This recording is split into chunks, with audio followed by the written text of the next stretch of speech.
సిద్ధం అన్నాడు జగన్. దేనికి సిద్ధం? బాబాయిని చంపేసి తల్లిని చెల్లిని గెట్టేసి బాబాయిని చంపిన నిందితులను కాపాడుతూ చెల్లికి ద్రోహం చేశావు. వారికి సమాధానం చెప్పడానికి సిద్ధమా? ప్రతి ఏటా జాబ్ క్యాలెండర్ ఇస్తానని నమ్మి బలికి కొత్తవి రాకపోగా ఉన్న పరిశ్రమలను వెళ్ళగొట్టి గంజాయికి బానిసలు చేసిన యువతకు సమాధానం చెప్పడానికి సిద్ధమా? అధికారంలోకి వచ్చిన వారం రోజుల్లో సిపిఎస్ రద్దు చేస్తామని హామీ ఇచ్చిన ఉద్యోగులకు సమాధానం చెప్పడానికి సిద్ధమా? రాష్ట్రానికి రాజధాని లేకుండా 3 రాజధానుల పేరుతో అమరావతి రైతుల త్యాగాన్ని అవహేళన చేసి నువ్వు రైతులకు ప్రజలకు సమాధానం చెప్పడానికి సిద్ధమా? నా ఎస్సీ నా ఎస్టీ నా బీసీ నా మైనారిటీ అని చెప్పుకు తిరిగే నువ్వు దళితులను చంపి డోర్ డెలివరీ చేసిన వారిని కాపాడుతూ ఒక ఫ్యామిలీ రైలు కింద పడి ఆత్మహత్య చేసుకున్న కుటుంబానికి సమాధానం చెప్పడానికి సిద్ధమా? 10వ తరగతి చదివే అబ్బాయి తన అక్కని వేధిస్తున్నాడని అడిగితే పెట్రోల్ పోసి సజీవ దహనం చేసిన కుటుంబాలకు కన్నీళ్లు తుడవడానికి సిద్ధమా? పోలవరాన్ని గోదావరిలో కలిపేసి నిన్ను నీ ప్రభుత్వాన్ని బ్లాక్ లిస్ట్లో పెట్టిన కాంట్రాక్టర్లకు బిల్లులు ఇవ్వడానికి సిద్ధమా? వ్యవసాయ శాఖను మూసేసి రైతుల అప్పులలో ఆత్మహత్యల్లో దేశంలో ప్రథమ స్థానంలో నిలిపిన నువ్వు రైతులకు న్యాయం చేయడానికి సిద్ధమా?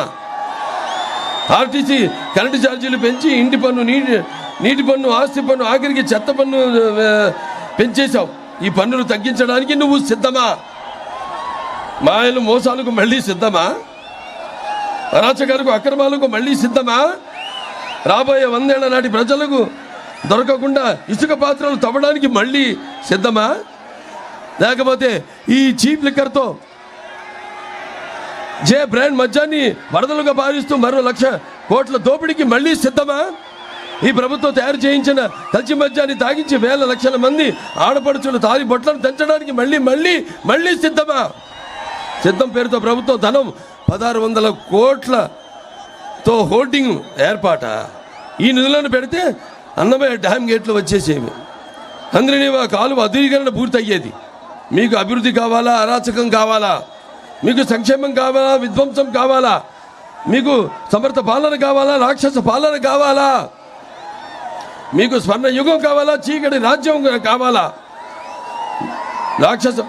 మీకు స్వర్ణ యుగం కావాలా? చీకటి రాజ్యం కావాలా? మీకు కన్స్ట్రక్షన్ కావాలా? డిస్ట్రక్షన్ కావాలా? సిద్ధం అన్నావు కదా. ధర్మ యుద్ధానికి మేము సంసిద్ధం. అవునా? రాష్ట్ర అభివృద్ధిని నిలువెత్తి గోతులో పూడ్చి 100 ఏళ్లు వెనక్కు నడిపించిన నీ పాలనకు చరమ గీత పాడుతూ సమరసింహ శంఖారావానికి ఉరకలెత్తిన ఉత్సాహంతో ఓటు అనే వజ్రాయుధంతో నీ రాక్షస పాలనను అంతమొందించడానికి మేము సంసిద్ధం. అవునా? నిన్ను నీ వైసీపీని పాతాళంలోకి తొక్కేయడానికి ప్రజలు, తెలుగుదేశం, జనసేన తమ్ముళ్ళు సిద్ధం.